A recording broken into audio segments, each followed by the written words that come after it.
Down in the Hatch Shell, we would play in the Fiedler area until recently. We would play an entire week of free concerts down there for people. And in Symphony Hall, we had this wonderful deal where there's a restaurant and a bar for the people in the orchestra on the floor. You can order food and drinks.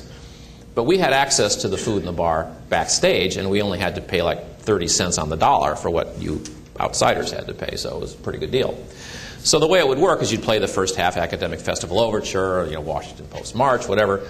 You have a little 12-minute intermission, you run off, put down your quarter, get a Heineken, drink it, go back, play the Grieg Piano Concerto, go back, put down your quarter, get a Heineken, drink that, play the Pops Encores, go home. It was a very, very civilized way of doing things. The Hatch Shell is a little more rustic. There's feral cats running around back there, and mud and dirt, and they don't clean it. And there was one drinking fountain for 150 people. It was just very, very, very uncivilized. And one year, one of the bass players brought some champagne to sort of celebrate the end of the season. So we had a little toast in our little alcove backstage, and I thought this was really nice. We should do this every night. So the following year, I instituted a thing: 7 nights, 7 bass players, 7 beers. Very simple mathematics. So the first night, I can name that tune in 3 notes.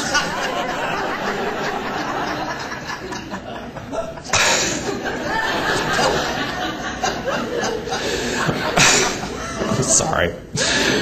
Where was I? Okay, we're trying to get... So, okay, I bring 7 Miller Lights and, some bag of chips. Thought it'd be a good guy. Well, the next night, another bass player brings 7 Heinekens and guacamole.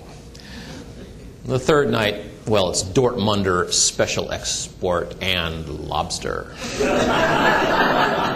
It's Thursday. We got 4 nights to go. And it just kept going up and up and up as to who could bring the most outrageous thing to this. It was a 10-minute intermission. We had to be back at the 9-minute mark for the tuning A. So you got 9 minutes to get it out, eat it, drink it, put it away, and go back and play the show. It was an art form in itself, this bass section intermission party. It got so extreme. There was one night, Frank, the original guy I talked about, he was quite the gourmand, and he decided to bring marinated swordfish for our intermission snack. But he didn't want it to be cold. He wanted it to be hot. In 9 minutes, he brings out one of those blue propane tanks, lights it up, and he's flame-throwing back in this little room, closet space. These flames are shooting out everywhere. This old wooden building with duff and kindling everywhere. Frank, what are you doing? You're going to burn the place down. He says, I got to heat it up. You can't heat it cold. Frank, we only got 2 minutes. Don't worry, I got it. I think he did heat it up. It was quite the thing. I actually had pizzas delivered once. I paid a guy to deliver them. I called him up. You got to deliver it to the Hatch Shell, and it was all back there. They were quite impressed. I brought a blender one night and had frozen margaritas. I was scared to death it was DC current in the wall, so I wasn't sure what was going to happen. Well, one night it was my turn. One fateful night, it was my turn to bring the goodies, and I was really stressed because I just couldn't think of anything unusual to bring. And I went to this liquor store and I said, I need something unusual. I need something different that I've never seen before. And the guy says, just came in from Canada, Molson Brador. And it's this dark brew in these green bottles. And I said, this is perfect. No, we've never had this. So I packed this in my cooler and take it down there with whatever I had. And we had a couple of guys just freshly minted out of the conservatoire in the bass section that year. No girls, no drugs, no cigarettes, nothing. And they were very, very pure. And of course, they were the first and second chair, which made us love them all the more.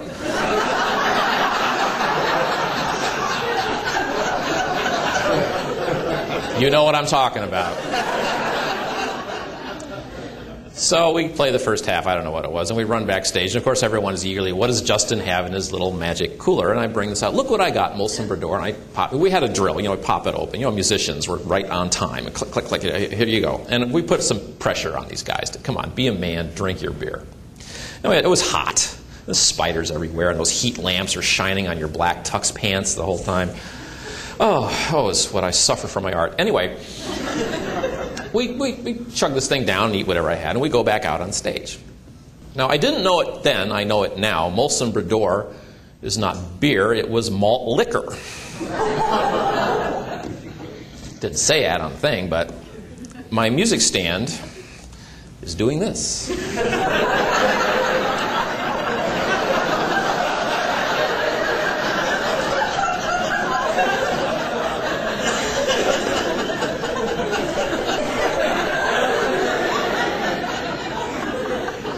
These two young stars in the first stand look like newborn kittens.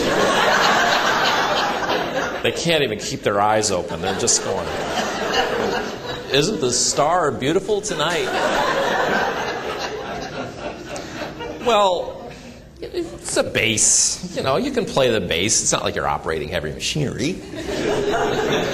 So we play the first. Now, some local high school kid had won a competition to play a concerto with the Pops. He was, of course, very, very excited.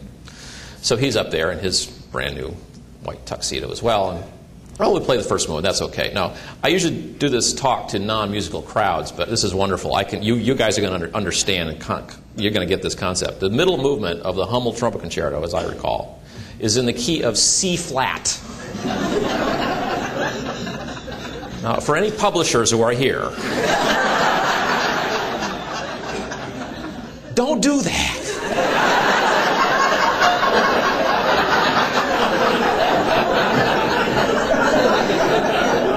I can finally speak to the source. Why don't you just write it in B major and save us all the trouble? Well, I don't have to explain to you that there's no black key to the left of two notes. So our befuddled little minds are hitting, okay, now that's an F, that's really an E natural. Gotcha. But if you are a student of statistics, you know that 1 out of 7 always missed it.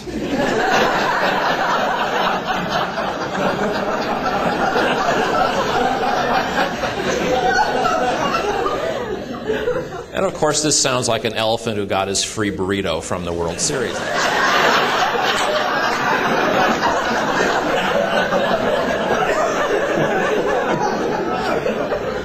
We thought this was so funny.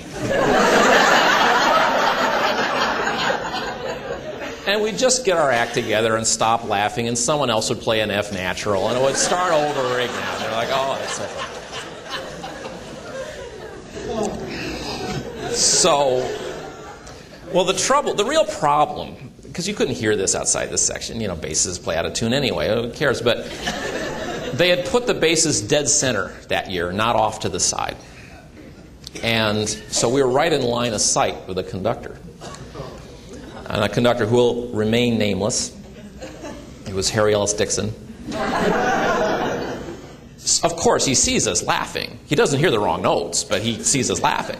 And in the middle of the show, starts yelling at us. "Bass players, what are you doing up there? Shut up! This kid practiced hard. This is serious. Stop fooling around. Jeez." We thought this was so funny.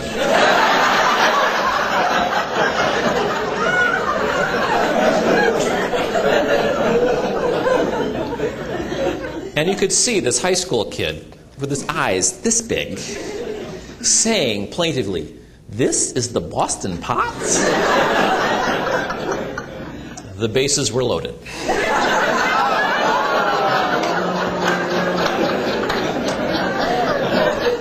I had to do it, I'm sorry.